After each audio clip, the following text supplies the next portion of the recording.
আসসালামু আলাইকুম রহমতুল্লাহি ওয়া বারাকাতুহু। সবাই কেমন আছেন? আলহামদুলিল্লাহ আমি ভালো আছি। আজকে প্রত্যেক দিনের মতো চলে আসলাম আপনাদের সাথে, আমি ইমন। তো আজকে আপনাদের সাথে কথা বলবো পেজের ভিতরে যে সাম ইস্যুটা থাকে, অনেকের পেজে সাম ইস্যুটা থাকে। এই ইস্যুটা আসলে কিন্তু আপনি পেজে কখনো মনিটাইজেশন করতে পারবেন না এবং ওই পেজ দিয়ে কখনো ইনকাম করতে পারবেন না।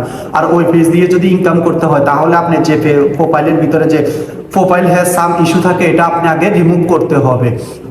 আর আপনি যদি পেজে যদি আপনি যতই কিছু ভালো থাকুক, যদি প্রোফাইলটা যদি আপনি ভালো না থাকে তাহলে আপনি পেজে গিয়ে অ্যাকশন করবো। তো আপনি যদি পেজটা ভালো রাখতে হয় অবশ্যই আপনার প্রোফাইলটারে ভালো রাখতে হবে। তো আপনি সবসময় চেষ্টা করতে হবে আপনার প্রোফাইলটারে ভালো রাখার জন্য। আপনার প্রোফাইল ভালো থাকবে, আপনার পেজ ভালো। যেমন আপনি যদি গাছের গোড়া যদি ভালো হয় অবশ্যই গাছের ফলগুলো ভালো হবে। তো এগুলো মাথায় রাখতে হবে। তো আপনার প্রোফাইলে যদি সাম ইস্যু থাকে তো সাম ইস্যুটা কিভাবে রিমুভ করবেন আজকে এটা নিয়ে আপনাদের সাথে আমি ইমন চলে আসলাম। তো সবাই নিশ্চিন্তে ভিডিওটা দেখেন কিভাবে আমি প্রোফাইল রিমুভ করতে পারি। এটা আপনি 2 থেকে 3 দিনের ভিতরে রিমুভ করতে পারবেন এবং 2 থেকে 3 দিনের ভিতরে আপনি ফেসবুক টিমের কাছে কমপক্ষে 4 থেকে 5 বার রিপোর্ট করতে হবে। তো কিভাবে রিপোর্ট করতে হবে, কোথায় রিপোর্ট করতে হবে সবাই চলেন আমার স্ক্রিনে সবাইকে আমি দেখাই দিই। ইনশাল্লাহ আপনারা যদি চেষ্টা করেন 2 থেকে 3 দিনের ভিতরে রিমুভ করতে পারবেন। আমিও রিমুভ করছি, এই জন্য আমি সফলতা পেয়েছি। এটা নিয়ে এই জন্য আপনাদের কাছে ভিডিওটা তুলে ধরছি। তো আপনারা সবাই চলেন আমার স্ক্রিনে কিভাবে আমি রিমুভ করি, কিভাবে আমি রিপোর্ট করব ফেসবুক টিমের কাছে, তো আপনাদেরকে আমি দেখিয়ে দিই। সবাই চলেন, লেটস গো।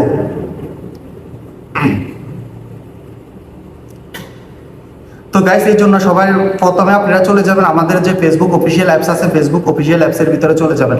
ফেসবুক অফিসিয়াল অ্যাপসের ভিতরে যাওয়ার পরে আমাদের উপরে দেখেন, আমাদের উপরে যে প্রোফাইলটা আছে প্রোফাইলের উপরে টাচ করবেন। তো আমি প্রোফাইলের উপরে টাচ করলাম। প্রোফাইলের উপরে টাচ করার পরে প্রোফাইলের উপরে টাচ করুন গাইস।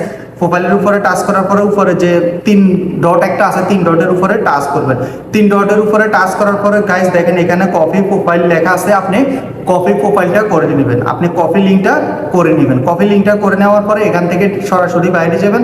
সরাসরি বাইরে যাওয়ার পরে আপনি আবার সরাসরি চলে যাবেন আপনি যে প্রোফাইলটা আছে প্রোফাইলে যাওয়ার পরে গাইস এখানে দেখবেন সি ড্যাশবোর্ডের উপরে টাচ করবেন। সি ড্যাশবোর্ডের উপরে টাচ করার পরে গাইস আস্তে আস্তে নিচের দিকে চলে যাবেন। নিচের দিকে চলে যাওয়ার পরে আপনি এখানে পাবেন প্রোফাইল রেকমেন্ডেশন, ওইখানে টাচ করবেন। তো আমি এখানে টাচ করলাম। টাচ করার পরে গাইস আবার নিচের দিকে চলে যাবেন। নিচের দিকে চলে যাওয়ার পরে এখানে পাবেন প্রোফাইল স্ট্যাটাসের উপরে টাচ করবেন। তো আমি প্রোফাইল স্ট্যাটাসের উপরে টাচ করলাম। প্রোফাইল স্ট্যাটাসের উপরে টাচ করার পরে গাইস দেখেন এখানে আমার মোহাম্মদ ইব্রাহিম যে আইডিটা এটার ভিতরে লেখা আছে প্রোফাইল হ্যাজ সাম ইস্যু। এখানে আমি আবার কপিরাইট একটা ভিডিও স্টেক খাইছিলাম। তো আমি এই কপিরাইট ভিডিওটা স্টেকটা কিভাবে রিমুভ করবো দেখেন। তো আমি রিমুভ করতে হলে এখান থেকে যে আমার প্রোফাইলটা আছে এটা একটা স্ক্রিনশট মাইরা নেব। তো আমি অলরেডি গাইস একটা স্ক্রিনশট মেরে নিলাম। স্ক্রিনশট মেরে নেওয়ার পরে আস্তের উপরে আবার এখান থেকে ব্যাকে যাওয়ার পরে গাইস দেখেন আবার চলে যাবেন। এখানে ছোট্ট একটা প্রোফাইল আছে, প্রোফাইলের উপরে টাচ করবেন। প্রোফাইলের উপরে টাচ করার পরে নিচের দিকে যাবেন। নিচের দিকে যাওয়ার পরে গাইস এখানে পাবেন হেল্প সাপোর্ট যে জায়গায় লেখা আছে হেল্প সাপোর্টের উপরে টাচ করবেন। টাচ করার পরে গাইস এখানে অনেক অপশন আসবে। এখানে আপনি সরাসরি চলে যাবেন রিপোর্ট অ্যান্ড প্রবলেম। যেহেতু আমরা ফেসবুকের কাছে রিপোর্ট করব, ফেসবুক টিমের কাছে রিপোর্ট করব, তো রিপোর্ট অ্যান্ড প্রবলেমের ভিতরে টাচ করবেন। টাচ করার পরে গাইস এখানে 2টা অপশন আসবে। এখানে কন্টেন্ট রিপোর্ট প্রবলেম, তো আপনি কন্টেন্ট রিপোর্ট প্রবলেমের ভিতরে টাচ করবেন। টাচ করার পরে গাইস দেখেন একটু লোডিং হবে, এখানে একটু লোডিং হবে। তো আপনারা একটু অপেক্ষা করবেন, লোডিং হবে, আপনারা একটু অপেক্ষা করবেন। তো আপনারা কিন্তু কমপক্ষে 3 দিনের ভিতরে 5টা রিপোর্ট করবেন ফেসবুকের কাছে, কারণ ফেসবুক সবসময় অনেক ধরনের রিপোর্ট আসে, তারা কিন্তু রিপোর্টগুলো ফিস নামে যায় তখন খুঁজে পায় না, তার জন্য আপনি রিপোর্টের কাজটা করতে পারেন না। তো তার জন্য আপনি 3 দিনের ভিতরে 5টা রিপোর্ট করবেন যাতে এই আপনার রিপোর্টটা ওনাদের সামনে পড়ে যায়।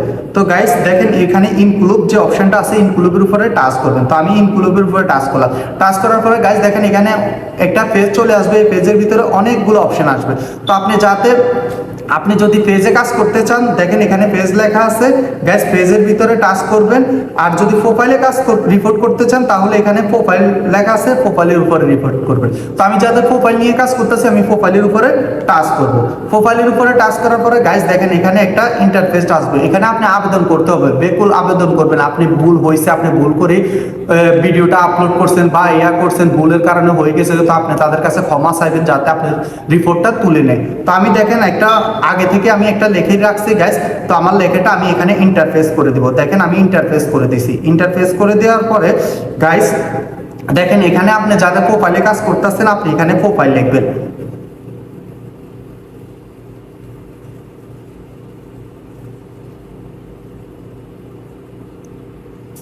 গাইস দেখেন আপনি এখানে প্রোফাইলটা সিলেক্ট করবেন।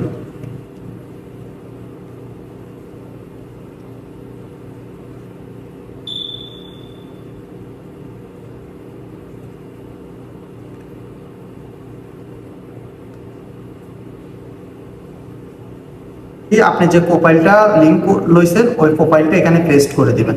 দেখেন এরপরে এখানে লেখা আছে আপলোড ফ্রম ফোন, মানে আপনি যে স্ক্রিনশটটা মেরে লইছেন এই স্ক্রিনশটটা এখানে আপলোড করে দিবেন। দেখেন আমার স্ক্রিনশটটা অলরেডি চলে আসছে, তো আমি স্ক্রিনশটটা এখানে অলরেডি দিয়ে দিছি। তারপর গাইস আপনি কি করবেন, উপরে যে একটা ইন্টারফেস আছে উপরে দেখেন একটা সেন্ড করার একটা অপশন আছে, ওই জায়গায় আপনি সেন্ড করে দিবেন। তো গাইস দেখেন আমি সেন্ড করে দিলাম। দেখেন গাইস সেন্ড করে দেওয়ার পর এটা সেন্ড হয়ে যাইতেছে, দেখেন সেন্ড হয়ে যাইতেছে। তো একটু অপেক্ষা করবেন, এটা সেন্ড হয়ে যাইতেছে। আপনি যে রিপোর্টটা করছেন রিপোর্টটা সেন্ড হয়ে যাইতেছে ফেসবুক টিমের কাছে, একটু অপেক্ষা করবেন। তো গাইস আপনারা এভাবে আপনারা কাজগুলো করবেন। কাজগুলো যদি করেন অবশ্যই আপনারা ফেসবুক থেকে এটা রিমুভ হয়ে যাবে এবং ফেসবুক প্রোফাইলে যে সাম ইস্যুটা আছে এটা দূর হয়ে যাবে। তো আজকের ভিডিও এই পর্যন্ত। সবাই ভালো থাকবেন, সুস্থ থাকবেন, সবাই সুস্থতা কামনা করি। আল্লাহ হাফেজ।